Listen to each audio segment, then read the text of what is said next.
Ito pala mga kaibigan. Tapos ito, yan. Pinutol-putol na yung ano, wiring. Tapos doon, yung nakasupply niya. Ito yung sa amin. Ayan, ito ikabit natin. Ito. Yan, pinutol na. Ikabit natin para subukan natin.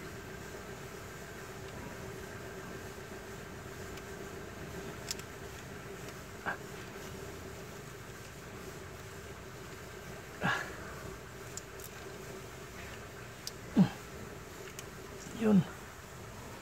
Yun na. Try natin i-on yung ignition. Mayroon na ba?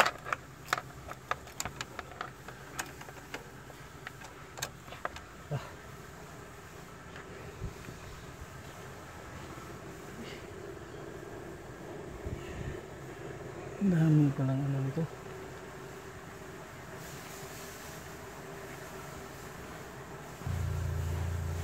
Ito lang pala mga kaibigan.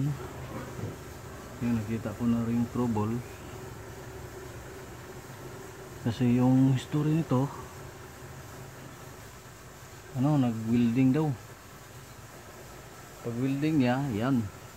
Pumutok na pala yung pag ganitong case, mga senaryo, mag-welding tapos di maano yung battery. Dito siya tumama ito, itong alternator, natamaan siya. Kaya pag inano yung supply doon, ayun, magkunti siya ng spark. Tingnan nyo ha, ano ko, mag-spark ito. Kaya hindi mo malagay yung susian.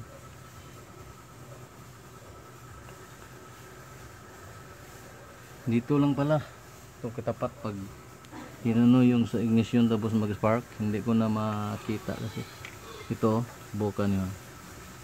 Try natin.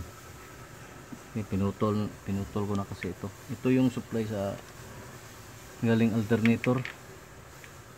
Yan dito, yan dito. Tapos mag-spark na siya. Yan, mayroon na siyang spark. Pag ilagay mo, wala kasi mag ano sa kung tingnan mo.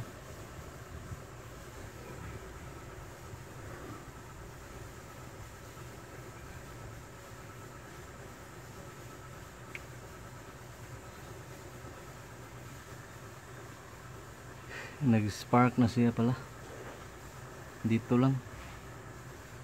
Ito lang yung dahilan. Kasi nag-welding tapos mabaltera ng baterya. Sigurado ito yun ang mag-short doon yung mga diode. Kaya pag lagi ng ano, shortage pag lagay mo sa baterya.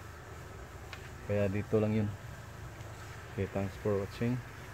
And ipaandarin natin ngayon. Okay guys, andar na guys.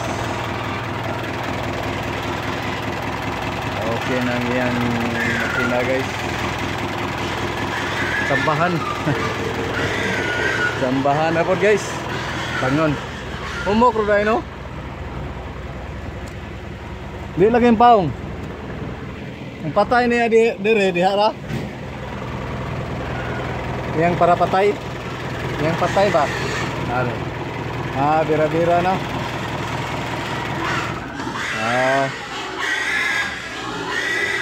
Amanya na ako pabutang ko ano, electrical no. Oh, butangan na to. Kini mga wire ano ba? Wala na mukha ko electrical tape dito. Oh. Ha? Oh. Naniga na mga guys.